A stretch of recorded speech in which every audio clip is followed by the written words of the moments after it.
Hi guys, welcome to my YouTube channel. So നമുക്കിന്നൊരു Kerala fish കറിയുടെ recipe കണ്ടാലോ.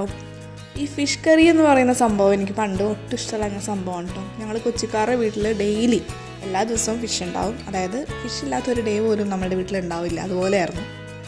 അപ്പോൾ അതുപോലെ തന്നെ എല്ലാ ദിവസവും ഫിഷ് കഴിക്കാൻ എനിക്ക് ഒട്ടും ഇഷ്ടമല്ലായിരുന്നു കേട്ടോ. പിന്നെ ഇങ്ങോട്ട് മാറിയപ്പോഴാണ് ഈ ഫിഷ് കറിയുടെ ക്രേവിങ്സൊക്കെ എനിക്ക് സ്റ്റാർട്ട് ചെയ്തത്. എൻ്റെ അമ്മയുടെ ചേച്ചി, രണ്ടാമത്തെ ചേച്ചി അജിയമ്മയുടെ മീൻ കറിക്ക് ഒടുക്കത്തെ ടേസ്റ്റാണ് കേട്ടോ. അതൊക്കെ എനിക്കിപ്പോൾ ഇതുണ്ടാക്കിയപ്പോൾ നല്ല ഓർമ്മയായിരുന്നു വരുന്നത്. കാരണം അജിയമ്മയുടെ കറിയുടെ ഒരു ഇത്തിരി ചാറ് കിട്ടിയിട്ടുണ്ടെങ്കിൽ നമുക്കൊരു കുടം ചോറ് കഴിക്കാം. അത്രയും ടേസ്റ്റാണ് അജിയമ്മയുടെ മീൻ കറിക്ക്.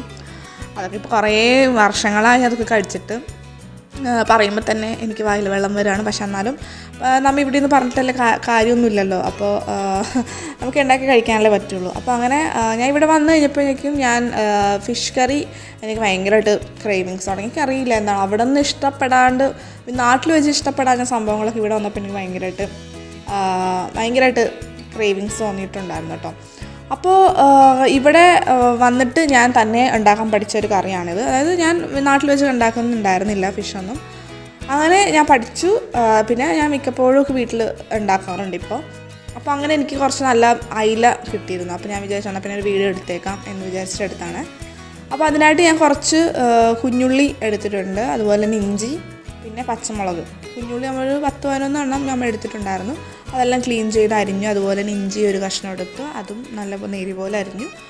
അതിനുശേഷം പച്ചമുളക് എടുത്തു. അപ്പോൾ ഈ പച്ചമുളക് നിങ്ങൾ കാണുമ്പോൾ ഒരുപാട് ഞാൻ എടുത്തിട്ടുണ്ടെന്ന്. പക്ഷേ ഈ പച്ചമുളകിന് അത്രയും എരിവില്ല, അതുകൊണ്ടാണ് ഞാനൊരു കൂടുതൽ ക്വാണ്ടിറ്റിയിൽ എടുത്തിരിക്കുന്നത്. അതേസമയം എരിവുള്ള പച്ചമുളകാണെങ്കിൽ ഒരു 2 എണ്ണം എടുത്താൽ മതിയാവും. അതിനുശേഷം തക്കാളി എടുത്തിട്ടുണ്ട്. തക്കാളി ശരിക്കും പറഞ്ഞിട്ടുണ്ടെങ്കിൽ ചിലവർ തക്കാളി ഇടാറുണ്ട്, ചിലവർ ഇടാറില്ല.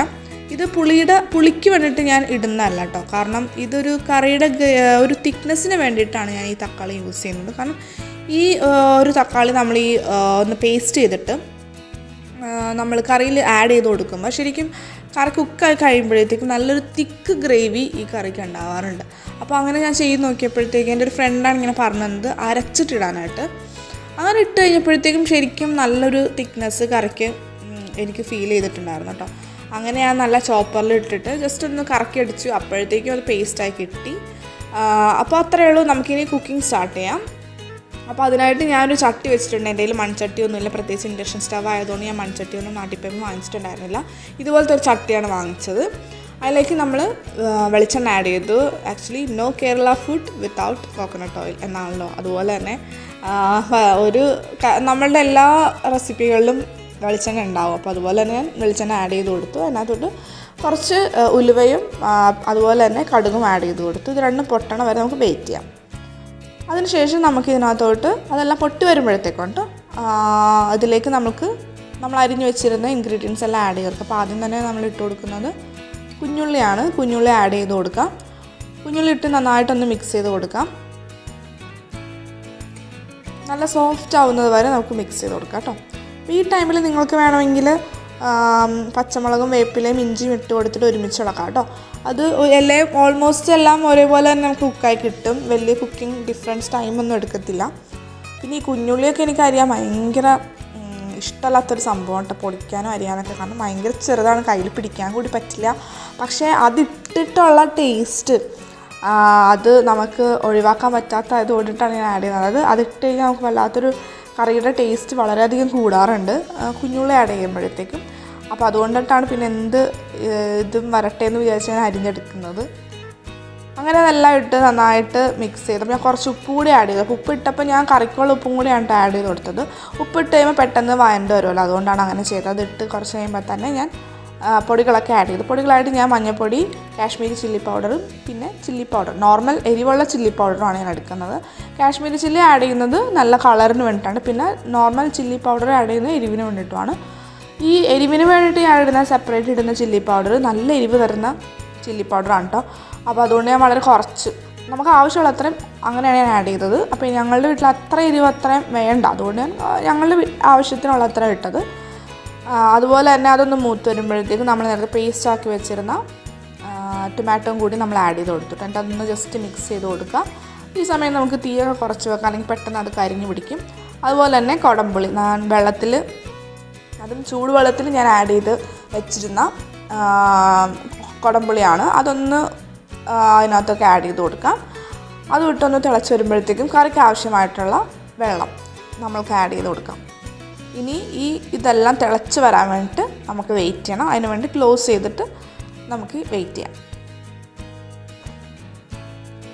ഇപ്പോൾ നന്നായിട്ട് തിളച്ച് വരുന്നുണ്ട്. ഈ സമയം നമ്മൾക്ക് ഓപ്പൺ ചെയ്തിട്ട് ചെക്ക് ചെയ്ത് നോക്കാം. അപ്പോൾ ഈ ടൈമിൽ നിങ്ങൾക്ക് ഉപ്പോ പുളിയോ എന്തെങ്കിലുമൊക്കെ കുറവ് ഫീൽ ചെയ്യുന്നുണ്ടെങ്കിൽ നിങ്ങൾക്ക് ഈ സമയം ആഡ് ചെയ്ത് കൊടുക്കാം കേട്ടോ. അപ്പോൾ എനിക്കെല്ലാം കറക്റ്റായിരുന്നു. അതുകൊണ്ട് തന്നെ ഞാൻ ഫിഷസ് എല്ലാം ആഡ് ചെയ്ത് കൊടുത്തു. അപ്പോൾ ഞാൻ എടുത്തിരുന്നത് ഞാൻ പറഞ്ഞ പോലെ അയില മീനായിരുന്നു കേട്ടോ. ഈ അയില മീനൊക്കെ ശരിക്കും പറഞ്ഞാൽ അധികം വേവില്ലാത്ത മീനാണ്. അതുകൊണ്ട് തന്നെ ഇനി കുക്കിങ്ങിൻ്റെ ഒരു ടൈം മാത്രമേ നമ്മളുടെ പ്രൊസീജിയറിലുള്ളൂ. അങ്ങനെ അയിലേക്ക് ഇട്ട് കഴിഞ്ഞതിന് ശേഷം നമ്മുടെ തവി കൊണ്ട് തന്നെ നമ്മൾ നന്നായിട്ടൊന്ന് ഈ ചാറെല്ലാം ഫിഷസിൻ്റെ മുകളിലൊന്ന് സ്പ്രെഡ് ചെയ്ത് കൊടുക്കുകയാണ്. എന്നിട്ട് നമുക്ക് അടച്ച് വെച്ചിട്ട് വേവിച്ചെടുക്കാം. അപ്പോൾ ഈ ഒരു ഫിഷിനൊന്നും അധികം ടൈമില്ല. പെട്ടെന്ന് കുറച്ച് മിനിറ്റ്സുകൾ കൊണ്ട് തന്നെ ഇത് പെട്ടെന്ന് കുക്കായി വരും. അപ്പോൾ അത് കുക്കായി കഴിഞ്ഞിട്ടുള്ളൊരു വ്യൂ ആണിത്. നിങ്ങൾക്ക് കണ്ടാൽ മനസ്സിലാവും നന്നായിട്ട് എണ്ണയൊക്കെ തെളിഞ്ഞു, ആ ചാറൊക്കെ ഒന്ന് വറ്റി നല്ല കുറുകി വന്നിട്ടുണ്ട്. പിന്നെ ഒരു തുടത്തുണി എടുത്തിട്ട് ജസ്റ്റ് ഒന്ന് ചുറ്റിച്ചെടുക്കാം. അപ്പോൾ നോക്കുമ്പോൾ നിങ്ങൾക്ക് അറിയാം നന്നായിട്ട് എണ്ണയൊക്കെ തെളിഞ്ഞ് നല്ല ടേസ്റ്റ് വന്നിട്ടുണ്ട്. ഈ കറി ബെസ്റ്റ് യൂസ് ചെയ്യണത് അടുത്തിടെ, അതായത് ഇന്നിപ്പോൾ വെച്ചാൽ നാളത്തേക്ക് നമ്മൾ എടുക്കാം. അപ്പോഴാണ് ഇതിൻ്റെ ടേസ്റ്റ് കൂടുന്നത്. അതുപോലെ തന്നെയാണ് ഞാൻ എടുക്കുകയും ചെയ്തത് കേട്ടോ. അങ്ങനെ പുളിയൊക്കെ ഒന്ന് ഇറങ്ങി അതിൽ പിടിക്കും. ശരിക്കും കപ്പയുടെ കൂടെ ചോറിൻ്റെ കൂടെയൊക്കെ നമുക്ക് കഴിക്കാൻ ബെസ്റ്റ് കോമ്പിനേഷനാണ് ഇത്. ഒരു വട്ടമെങ്കിലും നിങ്ങളിതൊന്ന് ട്രൈ ചെയ്ത് നോക്കണം. എനിക്കറിയാം നമ്മൾ മലയാളീസ് ഇങ്ങനെ തന്നെയാണ് വെക്കുന്നത്, എന്നാലും ഞാൻ പറയാണ്. അപ്പോൾ അത്രയേ ഉള്ളൂ ഇന്നത്തെ വീഡിയോ. നിങ്ങളുടെ സജഷൻസൊക്കെ കമൻറ്റ് ബോക്സിൽ പറയാം. എല്ലാവരും സപ്പോർട്ട് ചെയ്യുക. Thank you for watching. By.